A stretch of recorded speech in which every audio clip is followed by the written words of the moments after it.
This is the Fifth Estate Winning Headlines, your media police post. In this segment, we summarize some of the headlines that you might have missed this morning. But we also take a look at the political pieces that we call cartoons in this country. Today is the 29th of July, 2019, and I am 2J. I am 2M. And I am Miss K, your host. Again, in case you missed it, this is Winning Headlines. Let's take a look at today's headlines. The Star, EACC charged governors must relinquish power.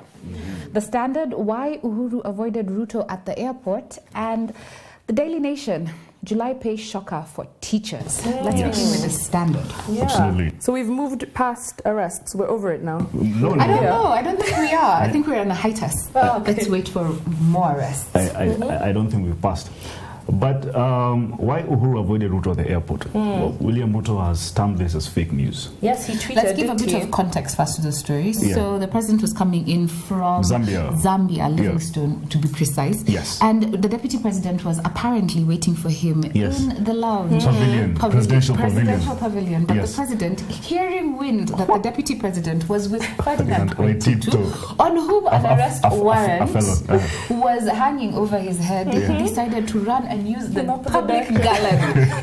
Rather deal with the masses than with these guys. And so that is a story that the Standard would want us to believe. It's right? what they published. It's It's what they published. Yes. But Ruto then tweeted and said, this is fake news, this did not I happen. was nowhere near JKIA. Yeah. But do you believe him? I don't know. I find the story very confusing find because it it is not the first time that we have had a fake I think news if you look story. at the state of relationship between the president and the DP, this story kind of makes sense. Let it me does. tell you, I watched the president in Roiro when he was opening that Bidco factory, and Waititu was trying to get his attention all the time. UHURU was not bothered, and that's why I believe this story. You don't want to be seen with a felon. Correct. However, on the flip side, if the DP is adamant that this story is fake, he should know that the court has made judgments that said that if there is fake news, that they will act upon it. Yes, so that is very true. He has recourse to go. Absolutely. And sue the Actually, Standard. we've said this before, and I think it's a quote from Richard Quest, that journalism is a verified gossip. Yeah. And this, if it's gossip that is not verified, take it to the court of law. Exactly. Let them verify for us and let us know yes. who exactly did this. And Kibisho should also do the same. Oh yeah, absolutely. Because the Standard has published a story saying Kibisho went to record a statement where he was not anywhere near DCI. Yeah.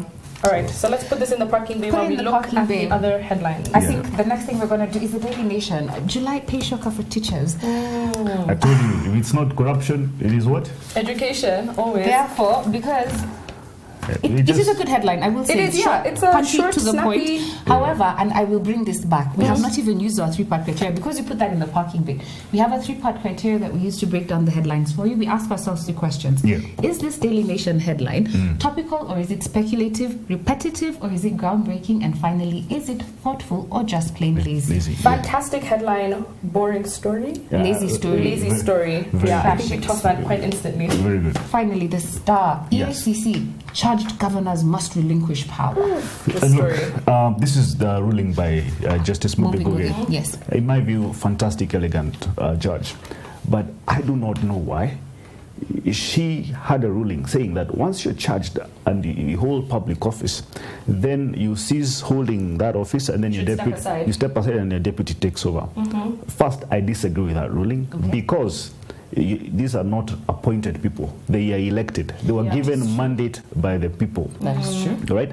Second, who tells the good justice that the people who are deputies of these governors may not just perpetuate what the governors were charged for? And look, if DPP can take 40 cases to court and then he withdraws 20 of them because of lack of sufficient evidence, you can take 47 governors and then they all lose position just because of flimsy evidence. Yeah, I think the other thing we were discussing is that this judgment might cause two problems. It might either create a loophole or create a problem because there are no mechanisms to actually remove these people from office, right? If Waititu doesn't want to leave office, what do they can't just pick him up and shift him out. He can sit as long as he wants to. Absolutely. So I think that with this judgment, they're not enforceable. And we should avoid two things.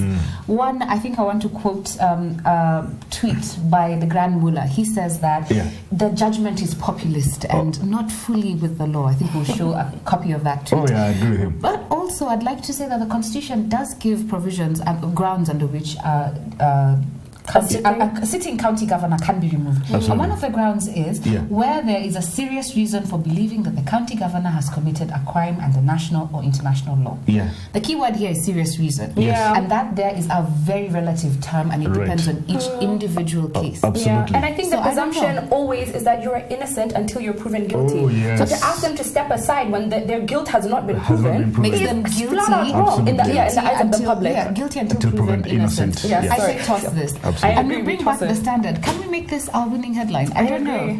I think it's as much as it might be a bit clickbait, there might be some falsities around it. I think it's a good headline. And what makes it actually a fantastic headline is a picture of William. Like, oh, now what do I do? I've just been I can see language. But that does not mean that we are condoning fake news, right? No, we do not condone fake news.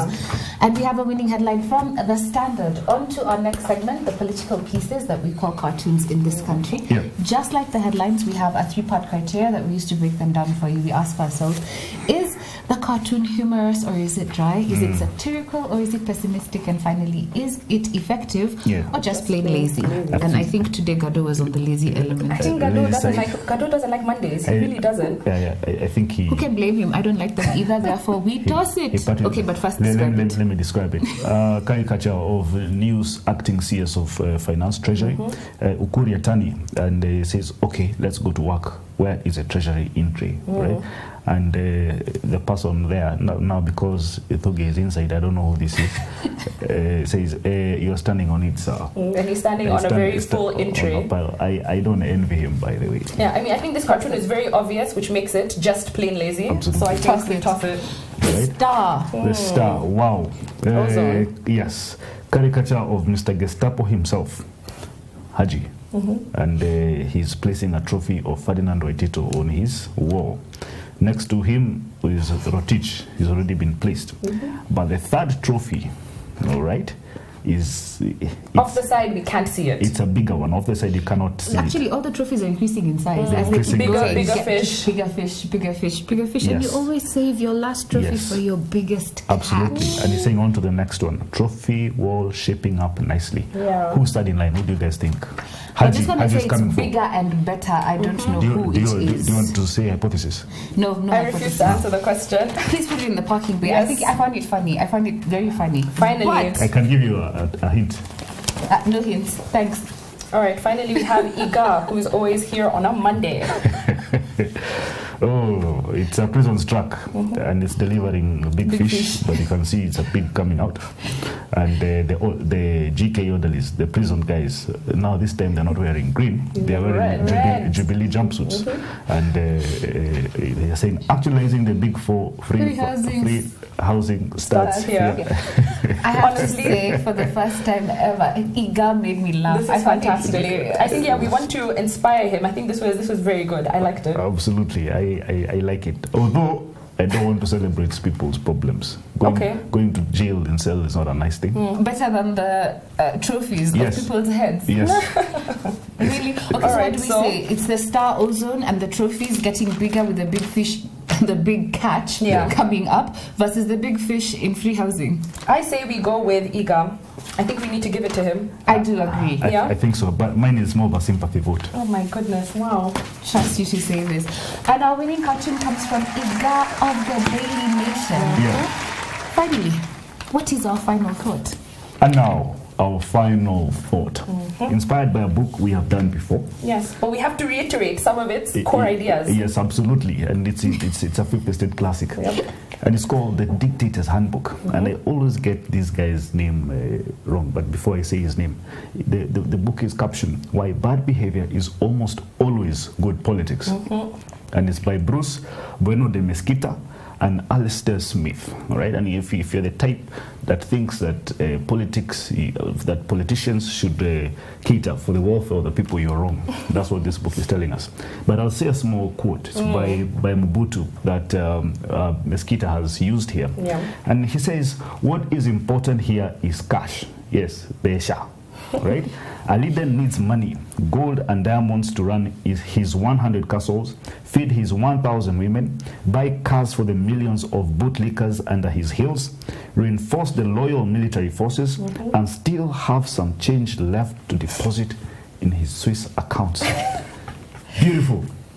Yeah, I guess this is one of those books where you can't tell if he's promoting bad behavior, but as the subtitle says, why bad behavior is almost always good politics. He's telling us it's real. Let's be real. I think that's what it is. Yeah. So in the book, they argue that the motives of politicians are as follows. Yeah. To come into power, to stay in power, and to the extent that they can, to keep control over money. Absolutely. And I think that agrees completely with what you just read. Yes. So at the core of the book is this theory that they came up with, which is called Selectorate Theory. Absolutely. Which is a play on your electorate base. Yes. So de Mesquita argues that there are three groups of people who affect the leader's ability to stay and keep power. Yes.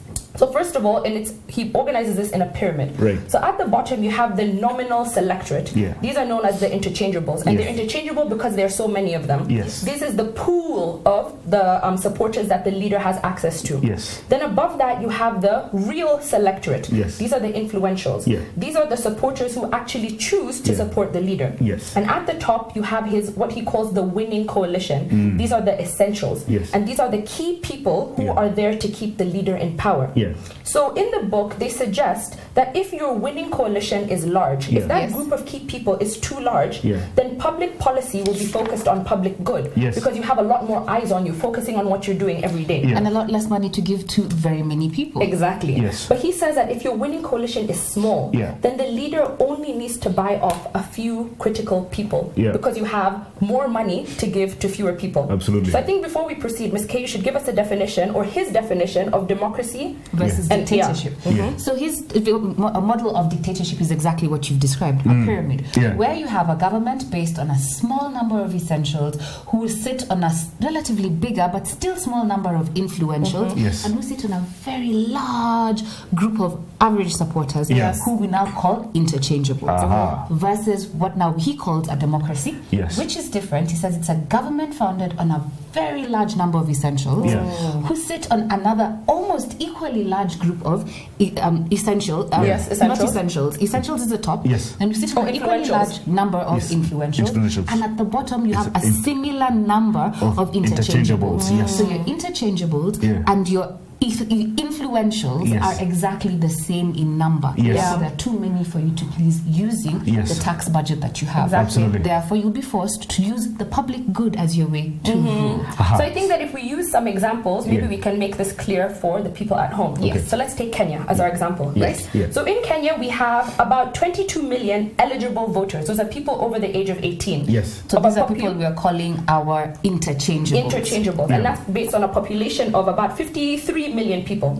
So that's the larger circle. Then you go in and you have the actual voters, the registered voters, who we are going to call the influentials. And here, according to IEBC, that is about 19.6 million people. Not that much smaller.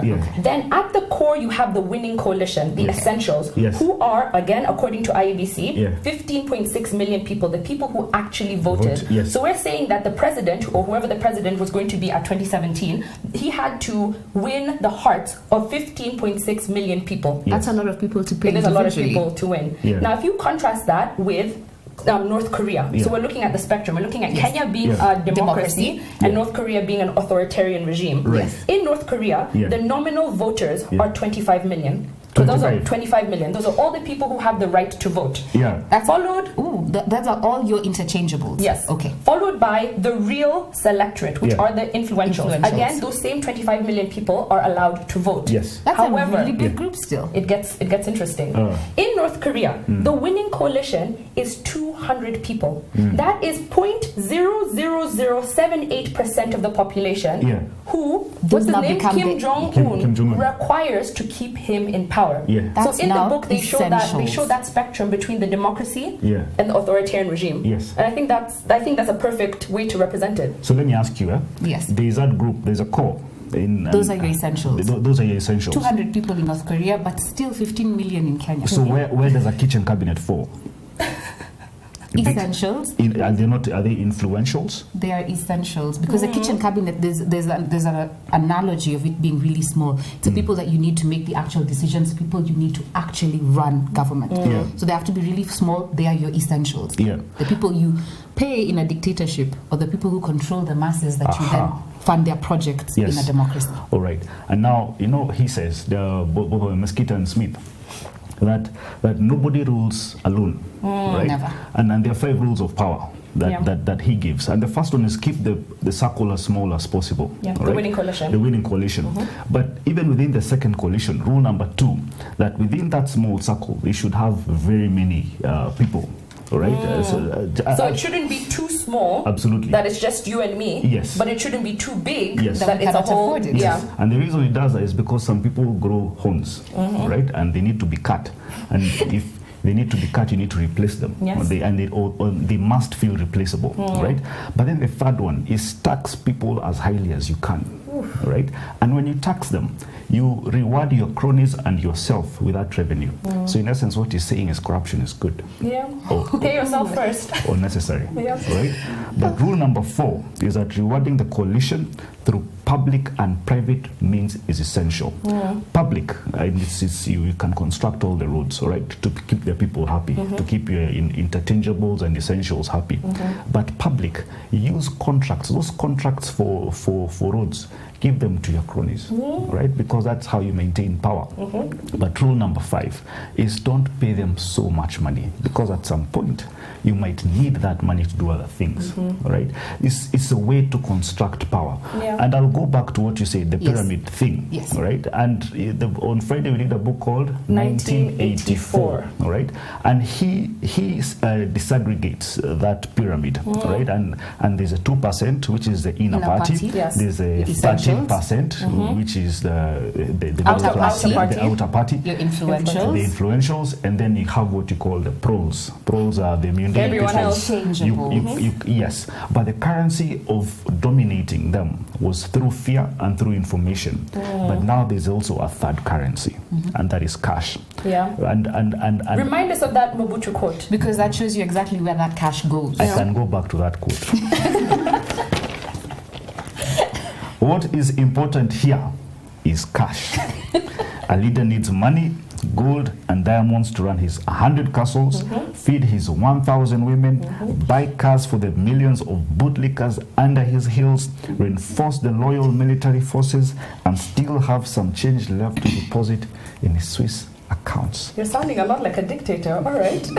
It's the dictator's I told you I'm running for office, guys. Well, what I'm going to say is the context for this book. Yeah. And I'm going to say that, interestingly, you know how we like to have discussions over lunch, and this is where we get these books that we speak to you about. Right. A discussion was had between Brewster Mesquita and a friend of his, not Alistair Smith, but a different friend. Yeah. And they asked themselves a question: what are the consequences for leaders and their regimes, for instance, when a war is lost? And you'd think that it's public policy that makes them decide, but they came after a lot of research to a very simple reason, and that is interests. Interests are what govern politics and what govern our leaders. And they say that if politics is a game, then it would make sense for us to understand what the rules of the game are. And that's what you're giving us. These are the rules of the game that we play by.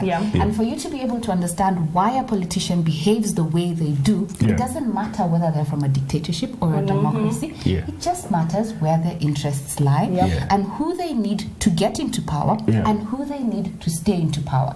So he says that in politics, think about the actions and interest of a specific named leader, and not woolly or fuzzy concepts like national interest, common good, and general welfare. And he says it doesn't matter whether that leader is Kim Jong-il, or that leader is Donald Trump, or who we thought was the epitome of democracy when he came into power, Barack Obama. It just matters what interests that person. Where do their interests lie? Then you will know what they do.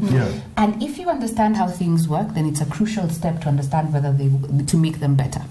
So he criticizes all political, can I call them philosophers, before him, except perhaps Machiavelli, for saying that their problem is that they focused on what ought to be. So they focused on what government ought to be, they focused on how a leader ought to lead, as opposed to what actually Yeah. is. And so I ask you, Ms. K, I gave us this idea of what democracy in Kenya looks like based on that And that's- pyramid. yes. I think this is the ideal version. Then Yes. that's exactly where I'm going. I'm going with saying that what you gave us and that perception of Kenya as being a good democracy in With- which yeah, with the our voters. voters are our interchangeables, the registered registered voters are our influentials, and the ones who actually voted are our essentials as what ought to be. But there is a reason why William Ruto is an important man in this country. There is a reason why Raila Odinga is an important man in this country. There's also a reason why Uhuru Kenyatta is the leader of this country. And it calls us to question what they are doing and why we focus on their politics and not our leaders or the policies that they should be implementing. And it calls us to question what book are they using? Who are the actual influentials? Yes. Who are the actual essentials? Yes. And who are the actual interchangeables? Yes. And I think in that hierarchy, the voter comes down, Oh, down, yes, lower and down, lower. Absolutely. to the point of being an interchangeable. Yes. And it's not personal, just business. Yes, It's not personal. that's true. It's just business. So if you're going to analyze politics, and what we're doing this week is we're giving you a framework for you to analyze politics by. Yes. Ask yourself this question. What book is Uhuru Kenyatta using to lead us? You're using this one. Dictator's Handbook. Yes. And when he was refusing to meet William Ruto, Yes. what was he doing? Moving him in the hierarchy of needs from Yes, essential maybe I think he might have left the winning coalition. It's possible. I don't know. No, he had to run to the winning coalition. I don't know. This is Winning Headlines. Today we had a winning headline from The Standard. I think it's an ode to the book we're reading. Yes. Look at this and analyze it in the context of the Dictator's Handbook. Absolutely. And we had a winning cartoon from Iga For the of first time. Daily Nation for the first Yes. time. Absolutely. It is great. Yeah. We'd like to give our sincere condolences to the family of Joyce Laboso. Cancer is not an easy thing to deal with, and this month of July we have lost 3 people to cancer. And we wish you our deepest condolences. We are praying for you, and our hearts and minds are with you at this time. In conclusion, Fifth Estate is on your TV screens. Yes. Please take a moment to have an automated search for us on Star Times, GoTV, and Pang Free to Air. And don't forget to subscribe. Yes. See you tomorrow.